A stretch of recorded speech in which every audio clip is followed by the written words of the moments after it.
selamat pagi. Aduh, Aduh, serentak banget ya ini. Suara dua dan suara satu ini kayaknya harus jadi penyanyi seharusnya kita berdua ya. Iya ya, benar ya. The duo Batak sih ya. Tapi kan bisa jadi penyanyi, bisa jadi penyiar juga. Bener penyiar banget. juga harus suaranya firm, bagus ya. Sedang ini ya, menghibur diri sendiri. Menghibur Tapi sendiri. aku semangat ya, selain hari ini adalah hari terakhir bekerja. Oke. Enggak, maksudnya in the week ya, bukan hari terakhir bekerja means mau resign. Oh enggak, jangan dong. Iya, jangan. We still love her very much, you know. So she's still here, don't worry. Kenapa kamu lagi bahagia di hari Kamis ini? Karena akhir pekan ini akan menjadi long weekend, akhir pekan panjang bagi kita semua. Tapi bukan buat kita ya, bagi teman-teman yang dapat tanggal merah sebenarnya. Sekali lagi untuk menghibur diri sendiri ya. Tapi nggak apa-apa, pekerjaan kita kan sangat ini ya, kalau bisa dibilang cukup berjasa ya. Benar karena sekali. Kita menyampaikan informasi kepada teman-teman. Mungkin yang nggak jalan-jalan, tapi kayaknya hampir semua akan jalan-jalan karena ini adalah payday. Yeay! Tapi terkait mungkin juga itu ya, mungkin ada payday, habis itu long weekend. Mungkin salah satu tempat yang pengen dikunjungi kalau saya long weekend, mungkin selain aku suka ini ya beach atau ini ya pantai, pengen naik gunung sih ya. Karena kayaknya kalau naik gunung itu ngeliat keindahan alam itu kayaknya wah luar biasa banget ya. Tapi memang kalau untuk para pecinta olahraga atau olahraga ekstrim seperti naik gunung, misalnya harus berhati-hati karena satu, cuaca di Indonesia juga lagi unpredictable atau sulit ditebak. Nggak tentu ya. Iya betul sekali, dan juga mungkin harus ini ya menyesuaikan kemampuan kamu menanjak. Kalau kamu pemula ya harus dengan gunung yang jangan terlalu tinggi, yang tidak terlalu terjal.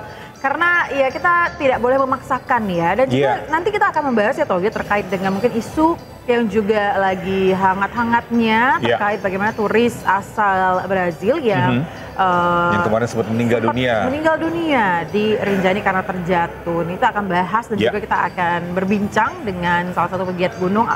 Kira-kira seperti apa sih kegiatan gunung yang baik, persiapan yang baik, dan juga kita akan mungkin evaluasi sedikit seperti apa evakuasinya. Tapi sebelum itu kita akan bahas. Kita sapa dulu pemirsa yang ada di rumah ya. Senang sekali hari ini pemirsa kami kembali hadir selama 1,5 jam ke depan untuk memberikan berbagai informasi penting, menarik, inspiratif untuk Anda. Ya, dan juga dalam edisi hari ini pemirsa, kita menginformasikan juga salah satunya yaitu mengenai genjatan senjata Israel malah serbu Gaza. Nah, ini tentunya bersama saya Aya Nufus dan saya Togi Sinaga. Inilah iNews Today selengkapnya.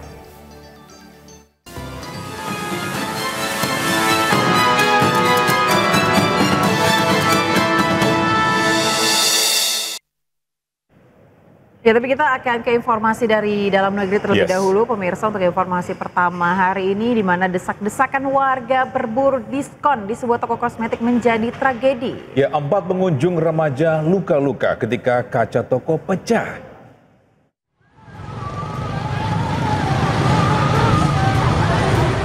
Antusiasme warga berburu diskon besar-besaran di sebuah toko kosmetik di Jalan Ahmad Yani, Kabupaten Bone, Sulawesi Selatan berakhir tragedi. Kaca besar di bagian depan toko pecah karena membludaknya pengunjung toko.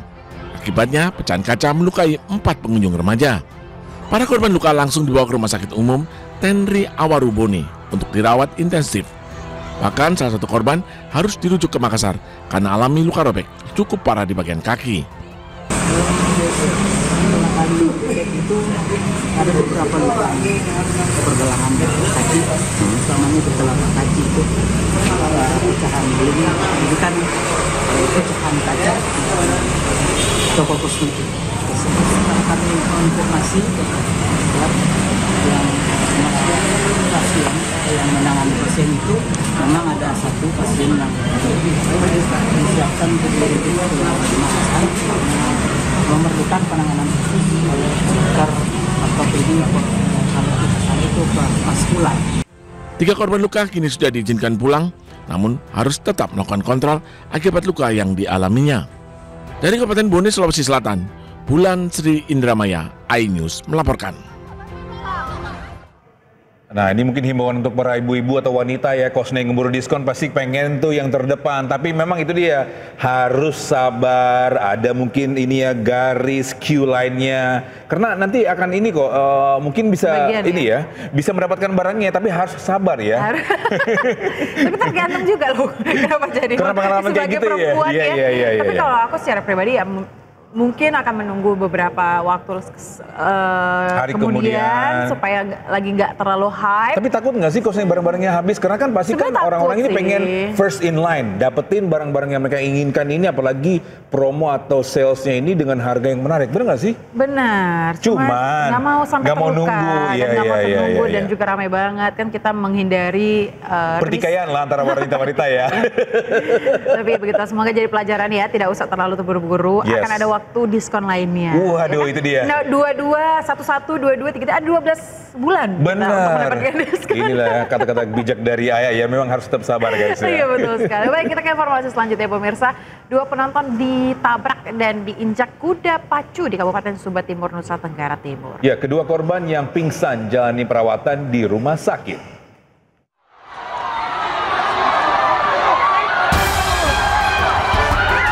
Insiden 2 penonton ditabrak dan diinjak kuda pacu yang sedang berlari kencang di Kabupaten Sumba Timur, NTT. Penonton yang diinjak dan ditabrak kuda pacu dalam salah satu partai final itu berusia belasan tahun dan seorang ibu. Kemudian korban dievakuasi dengan menggunakan ambulan. Kedua korban yang pingsan itu kemudian dibawa dan dijalani perawatan lanjutan di rumah sakit terdekat. Sepanjang 8 hari pelaksanaan, telah terjadi sekitar 40 insiden kecelakaan.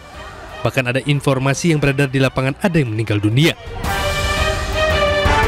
Hari pertama sejak hari Senin tanggal 16 itu kami jaga, sudah sekitar 40 orang pasien yang kami rawat. Dan kebanyakan joki yang jatuh terkait insiden, kebanyakan karena jatuh dari kuda.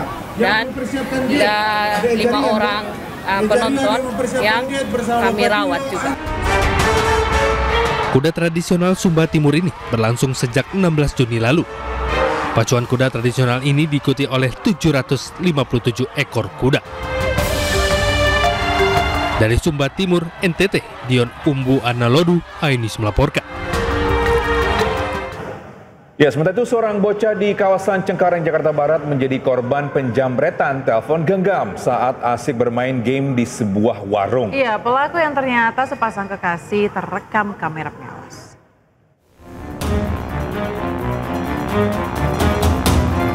Pasangan suami. Dalam rekaman kamera pengawas terlihat pelaku jamret melancarkan aksinya di Jalan Rawa Bengkel, Cengkareng, Jakarta Barat. Sebelum beraksi, para pelaku yang merupakan sepasang kekasih menggunakan motor Matic ini terlebih dahulu mengintai lokasi.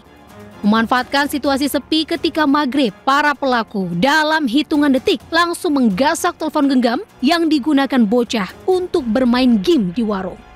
Usai beraksi, pelaku langsung kabur dan korban kembali ke rumah untuk memanggil orang tuanya.